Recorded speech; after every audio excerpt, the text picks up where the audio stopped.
Well, buying a business is a somewhat complex challenge, and there are many, many steps that are involved, and each one of them takes a certain amount of expertise to do it. So, no matter which step you're going to be looking at, and I'll try to describe them all, it's going to take a little bit of study on each one to make sure that you are up to the task of performing those tasks. So, the first thing you have to do, for example, is you got to find a target business.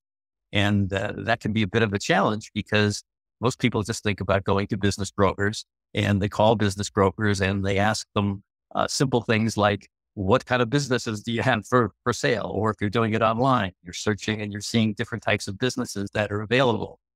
But at some point, you're going to be in contact with a business broker. And that business broker is going to ask you the very simple question, how much money do you have to put down? And that's where most people get blown right out of the water because they don't have a lot of money to put down.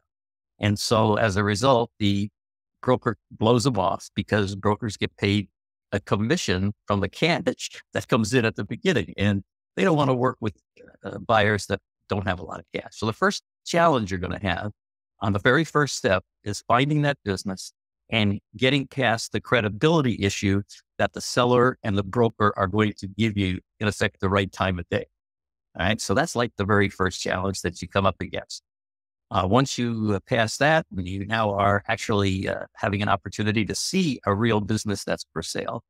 First thing that you're going to need to do then is to develop a valuation of that business. In other words, you can't make an offer on a business that you don't know anything about. So you've got to collect a certain amount of information on that business. And it usually starts with financial statements.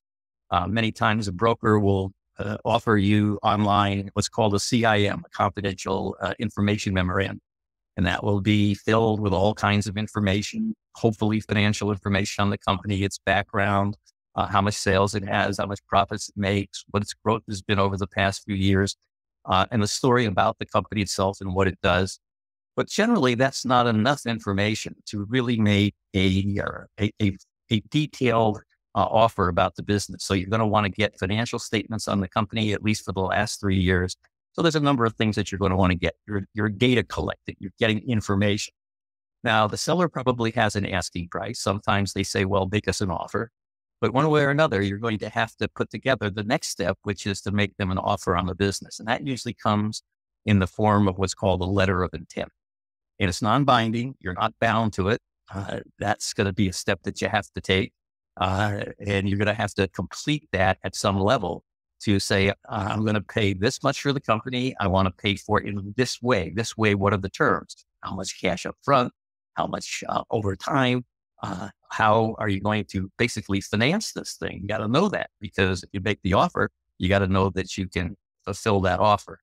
So, all right. So now you've made them an offer. Maybe you're negotiating. That's the next step with the seller to try and evolve a price that they'll be happy with, terms that they'll be happy with, and a price and terms that you believe make sense in terms of the financial information that you have on the business.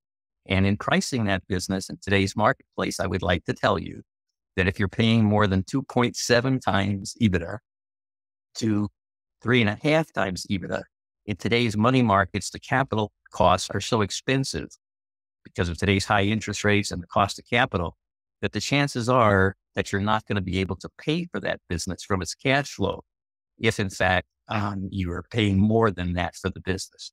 So now you've got to make sure that your deal is doable, that from the terms and price of the business, you can afford to pay for it. And then the next step is, after all that's decided upon, you're going to undertake the process of writing a definitive purchase agreement, which generally, if this is an early purchase for you, you're going to want to have an attorney who helps you with that, somebody who understands the legalese of a business purchase. So now you've got the offer that you've made in the form of a letter of intent. Got to now develop a definitive purchase agreement that now puts into legalese all of the terms and conditions that you and the seller have in effect agreed to. Now, part of that process is, while that's going on, you're going to be doing another step, which is called due diligence. And what due diligence is verifying that all the claims of the seller and all that material they've given you is true and accurate, so that you are going to end up paying for a company you want it to be what you think you're buying. So you gotta know how much inventory it has. If it's a company that has inventory, what its sales are, all the things that are represented to you in tax returns and financial statements. You're going to get bank statements. You're going to have perhaps appraisers go in and appraise the values of all of these things. So all of that stuff is going on in something called due diligence. All right. So now you've gotten your agreement drafted. You've finally negotiated out all the last points with the seller. Then you've done your due diligence, and then you're going to sign your definitive purchase agreements along with the seller. There's going to be a date set for the closing. And now you've got to make sure that the last part of it is available to you, which is the finance. Now, you don't wait till the end to start working on the financing. You're going to be working on this from the very earliest stages of your looking at the business, checking out the lenders, checking out investors if you need them, making sure that you're making presentations to them that are credible, that are going to be attractive for them to want to make the loan to you or to make the investment in your company for the purchase of that company. So now you've got your investors lined up, and the next thing you're going to do is close the deal. Well, a lot of that is money that will maybe go into an escrow account that you form. Money goes in, the deal is set up. Everything now that's supposed to be in the escrow is in the escrow, which is maybe held by a independent third party, usually a bank trust department. And then when all the papers are signed, when all the money's in escrow to make all of the exchanges and transfers and everything that has to happen, then the close occurs, and now you are the owner of the business. So those are the basic steps and the basic key points that go into the structural acquisition of a business.